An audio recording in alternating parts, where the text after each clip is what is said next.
Inyong mapapakinggan ang programang Know Your Bible. Alamin ang inyong Biblia. Hatid sa inyo ng World Radio International and is supported by Church of Christ. Narito na si Brother Daniel Oliva. Magandang umaga po mga kaibigan at mga kapatid. Ito na naman ang programang Alamin ang inyong Biblia. Know Your Bible program. Hatid po sa inyo ng World Radio International through Whites, Perry Road, Church of Christ, and West Monroe, Louisiana, USA. Inyo po lingkod na nagbibigay ng mensahe, Brother Dan Oliva. Ito po ang second Sunday of the month of January 2024 at ang ating pong pag-uusapan ay pinamagatan kong Not Peace on Earth, but a Sword. At ang ating pong teksto ay hango po sa Matthew chapter 10 verse 34 to 36. Babasahin po natin yan sa wikang Ingles at wikang Pilipino pagkatapos po ng mga pagbati at pagpapasalamat. We'd like, of course, to acknowledge our main sponsor, World Radio International, sa Whites, Perry Road, Church of Christ, and West Monroe, Louisiana, USA. And of course, ang aking contact dyan si Elder Robert Ables, na kanyang assistant si Beverly Henry Dobbs. We'd like also to acknowledge the partnership with Christian World Ministry, headed by Art Jim Adlaing, John Jeffrey, James Ketoriano, Deborah Quinones Marcos, and of course, Brother Terry Dennis. Ito po ay marinig nyo every Sunday dito po sa GMA Radio, DWRA Barangay 92.7 FM every Sunday between 5 to 6 o'clock in the morning dito po sa Baguio City. Binabati natin ang ating mga radio listeners all over the city of Baguio. Kasama po yung mga congregations all over the city of Baguio, Benguet, probinsya ng La Union, Pangasinan, of course, nakaabot tayo ng Abra, and other places where this signal is reaching through the radio. And of course, sa YouTube channel, international po tayo dito sa YouTube. We'd like to greet our viewers in Baguio City, Pangasinan, La Union, Abra, and of course, the whole of the Philippines, lalo niya po sa Mindanao, kapatid na Primo Rivera. And then, of course, sa Metro Manila, we'd like to acknowledge our partners in preaching the Word of God through the YouTube and, of course, through the radio, Brother June Narciso Kaugiran and his wife, Sister Dina Evita Kaugiran of Metro Manila Congregation. We would like to greet also our brothers and sisters abroad sa Jeddah, kapatid na Henry Katig, Jonathan Sareno, diyan po sa Roas City Capiz, Brother Nard Suanyo and his wife, Bibing, and of course the congregation in Iloilo, Rojas City, Cebu, my sister Evelyn in Cebu, mga kapatiran sa Pangasinan, Greg Manuel and Sister Luz sa Lingayen, Sister Hilda Manuel, Jenny Flores, diyan po sa Dumalandan, and many other places where our signal is reaching, and our YouTube channel is also reaching you. Magandang umaga po. Sa ating pong introduction, would like to read Matthew chapter 10, verse 34 to 36. Ganito po ang sinasaad using the New King James Version. Do not think that I came to bring peace on earth. I did not come to bring peace but a sword. For I have set a man against his father, a daughter against her mother, and a daughter-in-law against her mother-in-law, and a man's enemies will be those of his own household. Yan po sinasabi sa Matthew chapter 10 verse 34 to 36. Ito po ang mga sinabi ng ating Panginoon sa kanyang mga alagad. Ngayon, lumako na po tayo sa ating pagbabasa sa wikang Pilipino. Ganito po ang sinasaad using the Magandang Balita Biblia. Ito po pinakabagong translation sa Pilipino. Sabi dito sa Matthew Kapitulo 10, talatang 34 hanggang 36. At ito po ay mababasa rin po sa Lucas Kapitulo 12, 51, 53 at Lucas 14, 26, 27. Ang sabi ng Panginoong Jesucristo, hindi kapayapaan, kundi tabak. Huwag niyong isiping naparito ako upang magdala ng kapayapaan sa lupa. Naparito ako upang magdala ng tabak hindi kapayapaan. Naparito ako upang paglabanin ang anak na lalaki at ang kanyang ama, ang anak na babae at ang kanyang ina, at ang manugang na babae at ang kanyang biyanang babae, at ang magiging kaaway ng isang tao ay kanya na ring mismong mga kasambahay. Yan po yung ating mga pagbabasa sa ating teksto sa Matthew chapter 10, verse 34 to 36. Lumako na po tayo sa ating introduction.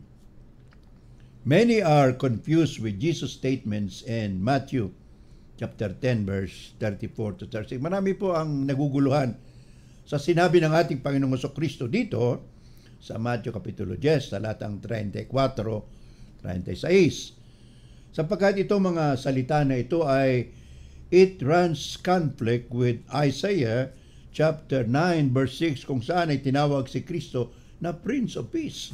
So sabi ni Kristo, hindi ako nagdadala ng kapayapaan, kundi tabak, espada. So marami ang nagtataka. Ay doon sa Isaiah chapter 9 verse 6, sabi doon, Christ will be called the Prince of Peace, ang prinsipe ng kapayapaan. So alamin natin po ang katotohanan tungkol sa sinabi na ito ng ating Panginoon sa Kristo, sapagkat sinabi niya rin sa Juan 8:32, malalaman ninyo ang katotohanan, at ang katotohanan ang siyang magpapalaya sa inyo. Apat po na pamamaraan ang discussion natin dito. This lesson shall be explained in the following manner. Number 1, what is the meaning of peace on earth? And Matthew 10:34. What is the meaning of the sword? And our text, Matthew 10:34. Number 3, what were the Jewish expectations about the Messiah? And number 4, the real mission of Jesus in this world. So yun pong ating pag-uusapan. Number 1, ano ang kahulugan ng kapayapaan sa ating text sa Matthew 10:34? Ano ang kahulugan ng espada o tabak sa Matthew 10:34? Ano po ang expectation? Ano po ang mga inaasahan ng mga Hudyo nang si Kristo ay bumaba mula sa langit at naging tao? What were the expectations of the Jews about the Messiah? Ano po ang isip? Ano po ang inaasahan ng mga Hudyo tungkol sa darating na Mesiyas nung panahon nila? At number 4, the last, ano po talaga ang tunay na misyon ng Panginoong Jesucristo dito sa mundo? What is the real mission of Christ? So yun po ang ating pag-uusapan sa ating mga discussion sa subject matter, not peace on earth, but a sword, based on Matthew 10:34 to 36. Now, let's go to the discussion. What is the meaning of peace on earth? And Matthew 10:34, kapayapaan sa lupa.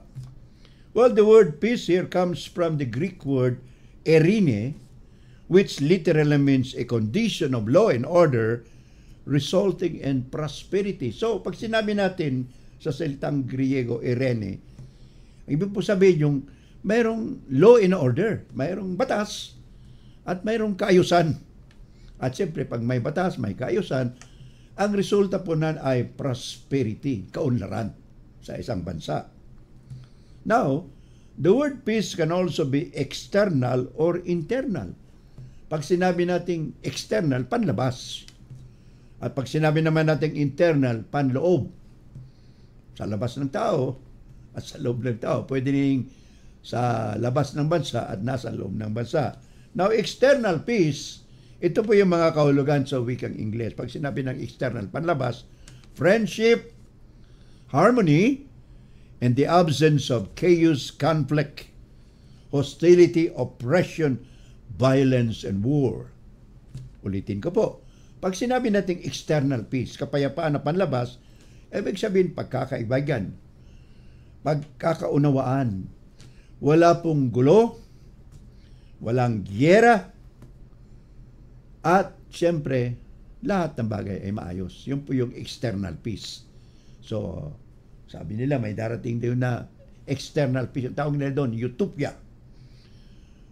Panay kapayapaan, kasiyahan sa buong mundo. And marami po naghihintay. At marami nag-isip na may tunay na darating na kapayapaan. At ang tinatawag nila doon sa isang termino na ginagamit ay utopia.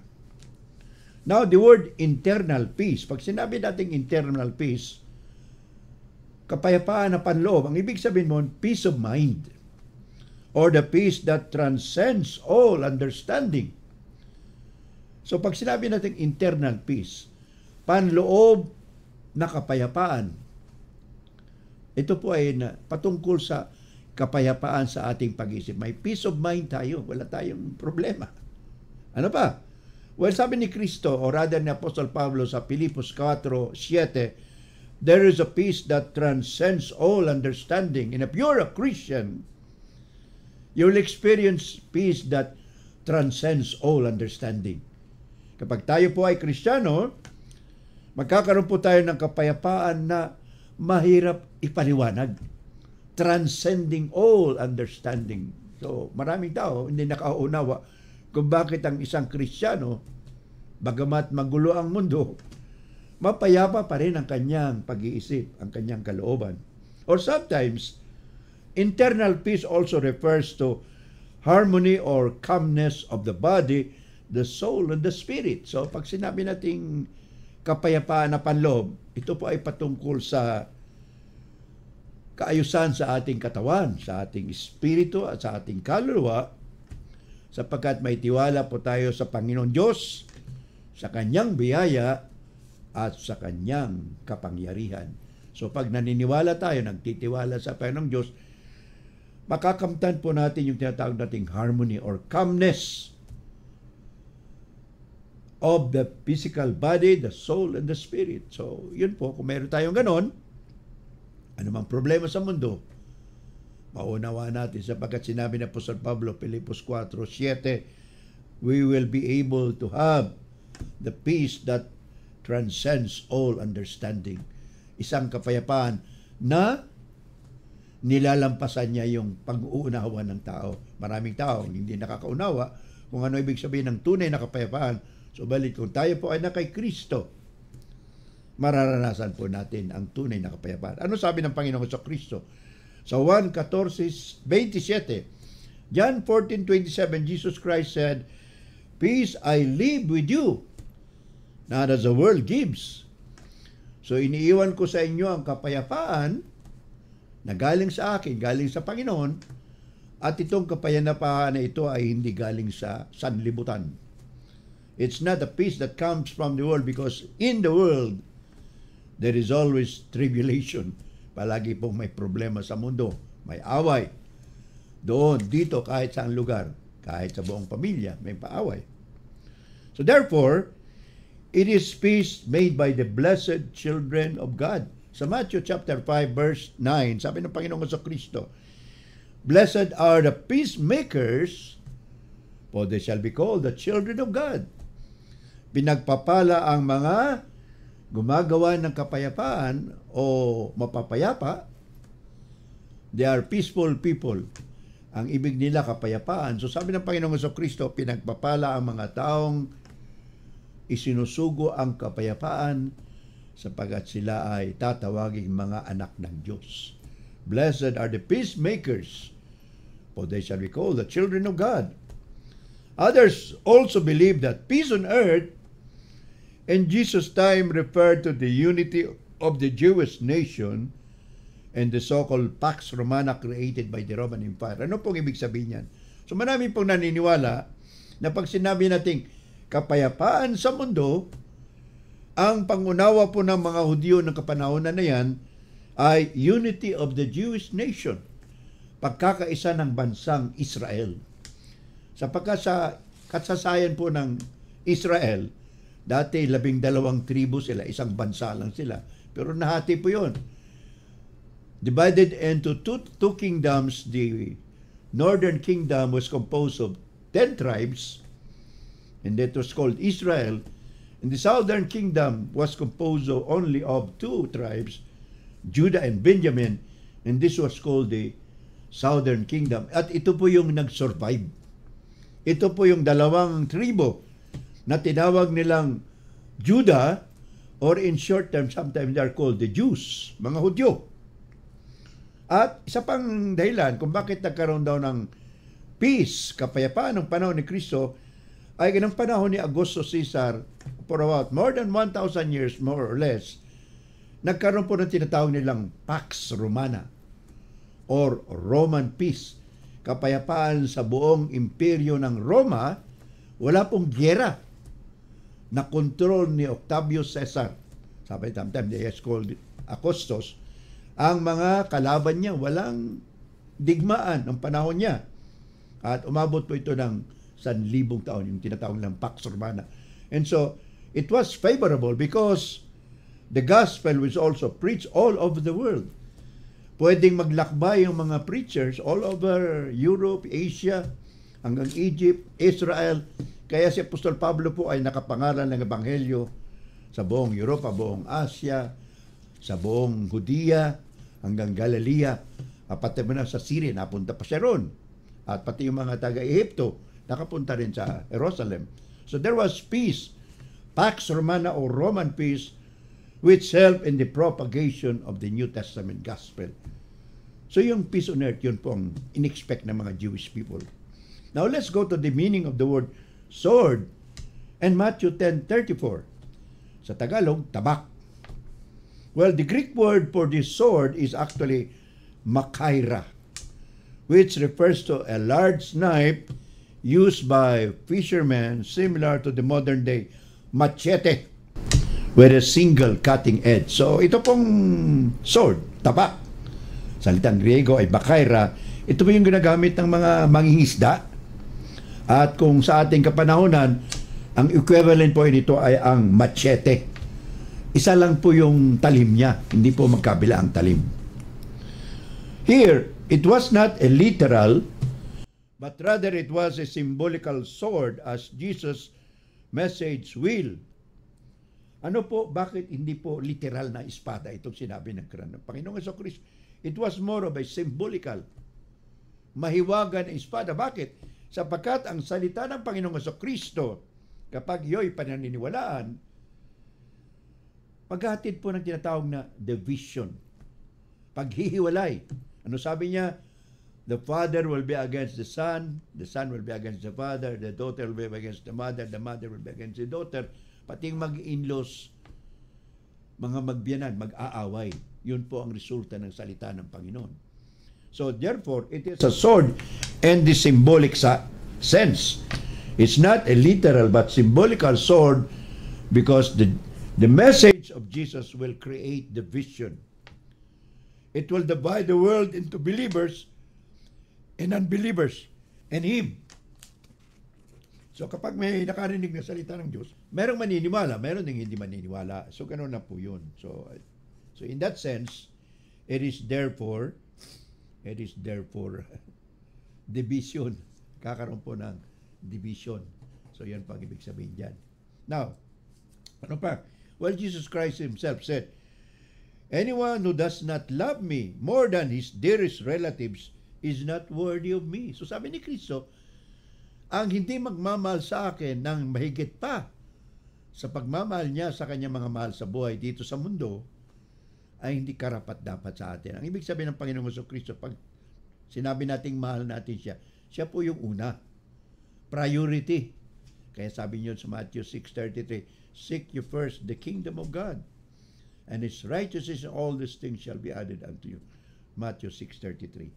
So clearly, Jesus Christ is saying, I have come to set a man against his father, a daughter against her mother.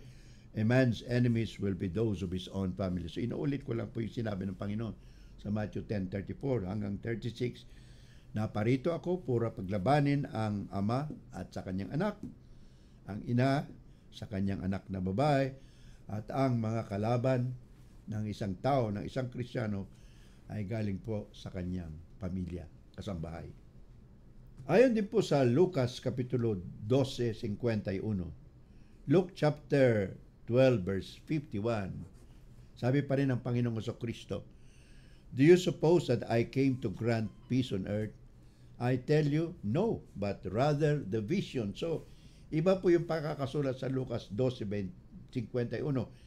Alam nyo ba, ang akala nyo ba ay naparito ako para magdala ng kapayapaan dito sa mundo? Sabi ng Panginoong Jesucristo, hindi kapayapaan, kundi division, paghihiwalay, hindi pagkakaisa. Yun po sinabi nyo sa Lucas Kapitulo 12, talatang 51. Okay? So tuloy po natin sa parte pa rin ng kahulugan ng espada. The gospel is like a sword, piercing the conscience of man in calling him to love God more than he loves himself.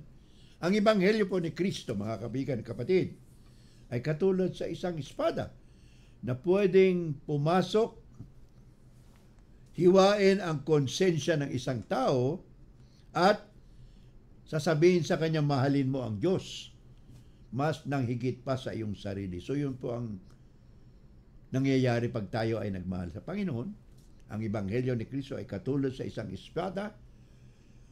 Paghihiwalay niya ang konsensya ng tao, piercing even to the dividing asunder of the soul and spirit, and calling him to love God more than himself. So ang sasabihin ng Panginoon, mas mahalin mo ako, pati na rin sa sarili mo. Di ba sabi ng Panginoon sa Matthew 6:34, if you want to follow me, you have to deny yourself. So, pati sarili mo. Hindi mo na siya unahin. Unahin mo ang Panginoon. Yun po ang gusto ng Panginoon. Kaya sa Hebrews, chapter 4, verse 12, sinabi doon, the Word of God is living and active, piercing even to the dividing of the soul and spirit. So, ang salita ng Diyos daw ay buhay, makapangyarihan, bumapasok sa division sa pagitan ng kaluluwa at ng espiritu. Ganon kapangyarihan po ang salita ng ating Panginoon Diyos. Now, let's go to the next subject matter. Ito po ang kahulugan ng kapayapaan. Na-discuss na po natin ang kahulugan ng espada. So, dumako na po tayo sa parting pangatlo ng ating leksyon, Jewish expectation about the Messiah. Ano po ang inaasahan ng mga Hudyo tungkol sa Mesiyas? What did the Jewish people expect about Christ coming to earth? Ano po ang kanilang expectation? Ano ang kanilang inaasahan? Ito po ang ating discussion. Number 3 sa ating leksyon. The coming Messiah would usher in the following events. So ito po yung conception ng mga Hudyo. Pagdating daw ng Mesiyas, number 1, the return of the Jews to Israel, their homeland. Di ba sinabi ko kanina, ang mga Israelitas ay na-conquer, dinala ng mga Babylonians, ng mga Assyrians sa ibang bansa. So ang expectation nila, pag dumating yung Mesiyas, makakauwi sa bansang Israel ang mga nagsipangalat ng mga Israelita sa iba't ibang lugar sa buong mundo. So yun po yung expectation number 1. Number 2, expectation, there will be so-called a utopian world. Ano po yung sinasabi lang utopia? Utopia means a period of peace, prosperity for a long time na walang problema sa mundo. So yun po ang expectation ng mga Hudyo. Parang panahon ni Solomon. Maligaya, masaya, mayaman ang bansang Israel noong panahon na yun. Of course, may problema rin.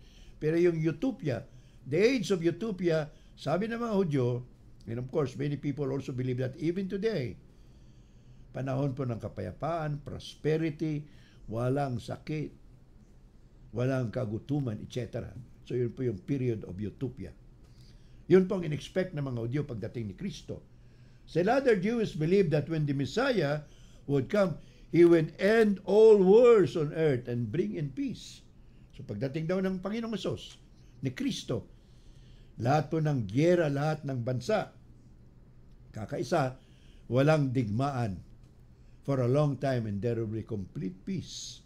May kapayapaan sa buong mundo. And also, number 2, He will unite all people despite their color, culture, race, or religion. So pag-iisahin niya ang buong sanglibutan. Hindi niya titingnan yung kulay ng tao, yung kultura, kung ano silang lahi, at kung ano man ang kanilang reliyon. Isaiah wrote that the Messiah would be a powerful leader in Israel, the center of world politics. So ito pong sa Isaiah na propeta sa Old Testament, sumulat po siya at sa kanyang mga sinulat, sinabi niya na ang Mesiyas ay maging makapangyarihang leader o pangulo sa buong Israel At ang buong Israel daw ay pinakasentro, maging sentro ng political world o sentro ng buong mundo nung panahon na yun. Kasi nung panahon na yun, nung sinulat, ginawa ang Book of Matthew ng mga apostoles, ang makapangyarihang bansa po ay ang Roma, the Roman Empire. Now, Simon, a disciple of Jesus and a zealot, expected the Messiah to expel the Romans from Palestine and restore the kingdom of Israel. So ito pong si Simon, isa sa mga disipulo o alagad ni Kristo. Isa po siyang zealot, sa English zealot. Actually, zealot parang aktivista ito. So ang kanya pong expectation, ang inaasahan nila na pagdating ni Jesus, ni Kristo, palalayasin daw yung mga Romano sa Palestine o Palestina at ibabalik po niya ang pisikal na kaharian ng mga Israelitas doon sa Jerusalem, katulad ng panahon ni Haring Solomon. So yun po yung ideya, expectation ng mga tinatawag nating zealots or political activists nung panahon na yun. At one of them was, of course, Simon, isa sa mga disipulo na Kristo. In fact, in the book of Acts chapter 1 verse 6, sa aklat ng mga gawa, the disciples of Jesus asked him, Lord, will you at this time restore the kingdom to Israel? So sa gawa 1:6 or 1:6, yung mga disipulo, mga tagasunod ni Kristo ay nagtanong sa kanya, Panginoon, sa panahon na ba na ito, ibabalik mo ang kaharian ng Israel? In other words, physical restoration of the kingdom of Israel, at doon maghahari si Jesus sa Jerusalem. Of course, palalayasin niya yung mga Imperyo Romano na mga sundalo. So, but when Christ came, brothers and sisters, according to the book of Matthew 12, verse 22 and 23, Christ came to preach peace and love. And he did not meet the Jewish expectation of Messiah, and that is why they rejected him. Paliwanag po ulit, si Kristo po, nang narito sa lupa, ang ipinangaral niya po ay kapayapaan, pag-ibig, at hindi po ito ang inaasahan ng mga Hudyo. Ang gusto nila, kakalabanin ng Panginoong Kristo yung mga Romano, palalayasin yung mga Romano doon sa Palestina. At nang hindi nangyari yon, hindi po nila kinilala si Jesus. They rejected Jesus, according to the book of Matthew chapter 12, verse 22 and 23. The real mission of Jesus in this world. Ano po ang tunay na misyon ng Panginoong Kristo nang siya'y pumunta sa mundo, bumaba, galing sa langit, naging tao? Ano ba talaga ang kanyang misyon sa lupa, sa ating mundo? Number 1, Jesus came down from heaven for the following reasons: to preach the good news of the gospel, and to let people understand about the kingdom of God and the eternal hope of eternal life, and to build His church. Ulitin ko po. Number 1, na misyon ng Panginoon.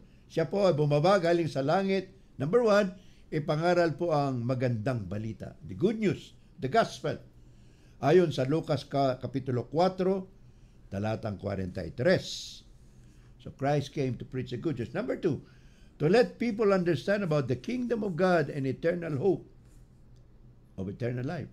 So para maintindihan daw ng tao ang kaharian ng Diyos, spiritual na kaharian, at ang buhay na walang hanggan sa darating na panahon. And of course, number 3, to build this church. Sa Matthew Kapitulo 6, talatang 18-19, nang sinabi ni Apostol Pedro na si Jesus ay ang anak ng Diyos, sabi ni Kristo, sa ibabaw ng bato na ito, sa ibabaw ng katotohanan na ako ay ang anak ng Diyos na buhay, itatatag ko or itatayo ko ang aking iglesia, at kahit ang mga pintuan ng kamatayan ay hindi niya tatalunin o gagapiin ang iglesia. In other words, Christ will put up a spiritual kingdom, hindi po physical, sapagkat hindi siya natayo ng physical na kingdom. Number 2, the real mission of Christ. He was sent into the world that people might have eternal life in relationship with God. Si Kristo po ay naparito para magkaroon ng buhay na walang hanggan ng mga tao kung sila ay susunod sa Panginoon. Ayon sa 1:14-6, ano sabi ni Kristo? I am the way, the truth, and the life. Ako ang buhay, ako ang daan. Ako rin ang katotohanan. Walang makakapunta sa langit kung hindi sa pamamagitan ko. Yun pong sabi ng ating Panginoon sa Kristo sa 1 chapter 14:6. Ano pa? Christ also died for our sins. God restored the radiance of His glory shining in and through us. Si Kristo po ay namatay sa atin. Ano po ang purpose ng kamatayan niya? Para po tayo ay mapatawad ng Diyos sa pamamagitan niya bilang sakripisyo at mailapit tayo ulit sa Panginoon. Ang ating imahe na nawala dahil sa kasalanan, ibabalik ng Panginoon sa Kristo, magiging spiritual na kalarawan na rin tayo ng Panginoon. And that is why Matthew 5:16, Jesus Christ said, "Let your light so shine before men, so that they will see your good works and glorify the Father in heaven." Paliwalagan ninyo ang inyong mga ilaw at makikita ng mga tao inyong mabubuting gawa at pupurihin nila ang Ama sa langit. Ano pa? Number 4, see what kind of love the Father has given to us that we should be called the children of God. So dinala rin ng Panginoon Diyos ang pagmamahal, pag-ibig ng Ama, pag-ibig ng Diyos, para tayo ay tawaging mga anak ng Diyos uli. Children of God. And of course, not the children of the devil. Of course, alam natin yung John 3:16-17, ito yung pinakapopular na bersikulo sa Biblia, the golden text of the Bible. Everybody knows this passage. For God did not send His Son to condemn the world, but that the world might be saved through Him. John 3:16-17. Of course, alam niyo yung for God so loved the world. Pero ang continuation po niyan, John 3:17, for God did not send His Son to condemn the world. Hindi po ipinadala ng Panginoon ang kanyang anak dito sa lupa para parusahan ang buong mundo, kung hindi naparito si Kristo para maligtas ang buong sanlibutan sa pamamagitan niya. Spiritually speaking. Ano pa? Si Kristo po ay naparito rin sa mundo. We will return to raise all the dead in Christ and take them to heaven with Him. So si Kristo, naparito, pinangaral ang Ebanghelyo, dadalhin niya sa kalangitan ang lahat na sumasampalataya sa Kanya, pati na yung mga patay. Bubuhayin ng Panginoong Hesus at dadalhin niya sa kalangitan. Ano sabi sa 1:5:28-29? There will be a resurrection. The dead in Christ will rise first. Ang mga nasa puntod, nasa libingan, mabubuhay na muli. Ang gumawa ng kabutihan ay mabubuhay na muli patungo sa buhay na walang hanggan. Subalit ang gumawa ng kasamaan ay mabubuhay din. Subalit patutungo sila sa kaparusahan, sa impyerno, doon sa naglalagablab na apoy. Ano pa? The last but not the least, kasama sa misyon ng Panginoon nang siya ay bumaba galing sa langit papunta sa lupa. Sinasabi po sa 2 Tesalonica 1:7-9, Christ, when He will return, will take vengeance on those who do not know God and do not obey the gospel of Christ. So si Kristo po, nasa langit na po ngayon. Pero siya ay babalik. Subalit sa kanyang pagbabalik, hindi na po kaligtasan ng hatid niya. Kung hindi, judgment, paghukom, paghiganti sa mga taong, number 1, ang hindi naniniwala na may Diyos. Mga taong hindi kumikilala sa Diyos. Siguro nasaksihan nyo yung nangyaring traslasyon sa Manila, sa Church of Quiapo. Milyon po ang mga deboto na pinagbunyi nila ang Black Nazarene o itim na Nazarene. Yun po ay ribulto. Hindi naman po yung ang tunay na Jesus. Ang tunay na Jesus ay nasa langit. Subalit ang kinilala ng mga tao ay ang ribulto, the Black Nazarene, ang itim na Nazareno. Pero sabi ng Biblia, when Christ will come, He will take vengeance on them who do not know God. Yung rebulto na yun po, hindi po yun si Kristo. Si Kristo po ay darating at ano ang gagawin niya? Maghihiganti sa mga taong hindi kumikilala sa tunay na Diyos at hindi kumikilala sa rebulto. At ano pa? Si Kristo rin ay maghihiganti sa mga taong hindi sumusunod sa Ebanghelyo ni Kristo. Dito po sa ating radio program, sa YouTube, Know Your Bible, pinangangarap po natin ang Bagong Testamento, ang Ebanghelyo ni Kristo na matatagpuan sa Bagong Testamento. Ito po yung Ebanghelyo. At kung hindi natin susundin ang Ebanghelyo ni Kristo na sinasabi sa Roma 1:16, kasama po tayo mga kapatid at mga kaibigan na paghihigantayan ni Kristo pagbalik niya dito sa lupa. Kung kailanman, hindi natin alam yun. Kaya dapat maging handa tayo. Sa lahat po ng mga banal, sa ating pagtatapos, sa ating leksyon, si Kristo po ay nagbibigay ng perfect peace, ganap na kapayapaan, kahit nandito pa tayo sa lupa. While living here on earth, Christ is giving us perfect peace, spiritual peace. This is the peace with God, above all, peace with all men, and peace within ourselves. Jesus Christ said, "Peace I give unto you, but not peace that the world gives." So pag nasa kay Kristo tayo, magkakaroon po tayo ng kapayapaan sa ating kapwa-tao. Why? Because Christ said, love God with all your heart. And the second is, love your fellow man as you love yourself. In fact, sinabi niya pa ni Kristo, mahalin mo yung kaaway. Ano bang reliyon ang nagsasabi, mahalin mo yung kaaway? Ang Kristyanismo lang po, ang doktrina ni Kristo. And of course, pag nagawa nating peace within ourselves, peace with God, and peace with our fellow men, there is what we call perfect peace. Mayroong ganap na kapayapaan sa ating mundo, sa ating sarili, sa ating kapwa-tao, sa ating Panginoon. And we will be, of course, understanding ang sinabi ni Kristo, peace I give to you, but peace not as the world gives.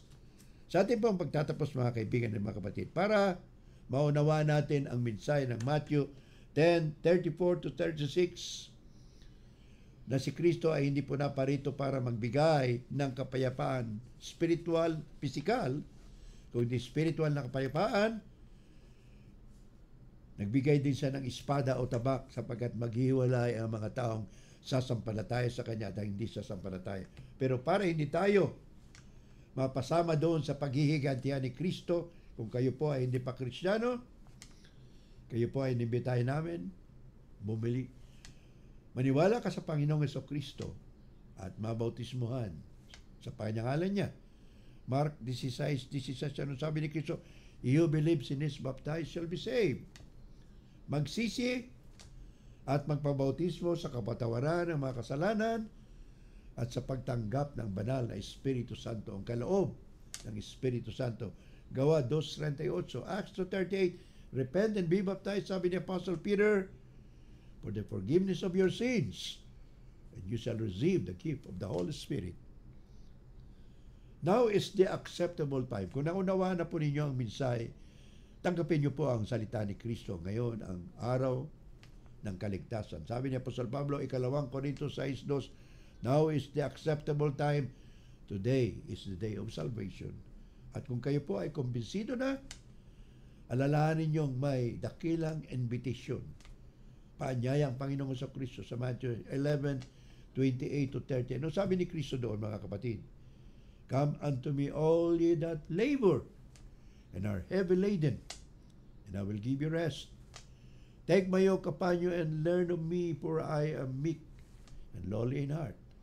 Ye shall find rest unto your souls, for my yoke is easy and my burden is light. Kung kayo po ay nabibigatan sa mga problema, sa pakikipaglaban sa inyong kapwa, sa inyong konsensya, at sa inyong pamumuhay, nabibigatan kayo, si Kristo po ang magbibigay sa atin ng kapayapaan, kapahingahan sa ating mga kaluluwa at mga espiritu. Manalangin po tayo sa ating pagtatapos. Ama po naming banal, marami pong salamat sa inyong salita, paggabay ninyo sa amin, Salamat din sa iyong anak na si Jesucristo na naparito sa lupa upang bigyan kami ng kapayapaan. Subalit hindi kapayapaang physical, kundi spiritual na kapayapaan. At dapat maunawa namin na ang tabak, ang espada, ay sa mga taong hindi maniniwala at sa mga taong maniniwala. So magkakaroon po ng tinatawag na pag-division, paghiwalay. Tulungan niyo po kami para tanggapin ang iyong Panginoong Jesucristo na anak. Patawarin niyo kami sa aming mga pagkakasala at pinapatawad din namin ang mga nagkulang at nagkasala sa amin. Sa mga ibig pong kumontak sa akin, ang aking mong number sa radyo,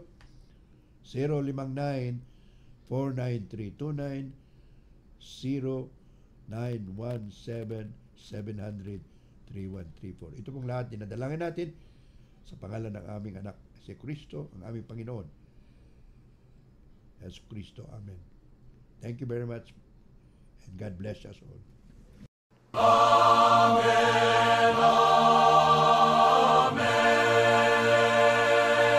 amen. Praise the Lord, for He is glorious. Never shall His promise fail. God hath made us victorious. Sin and death shall not prevail. Hallelujah, amen, hallelujah, amen.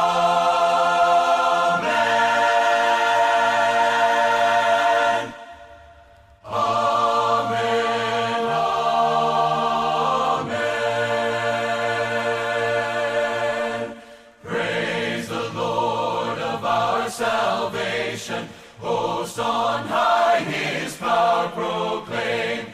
Heaven and earth and all creation, laud and magnify His name. Hallelujah, amen, hallelujah, amen.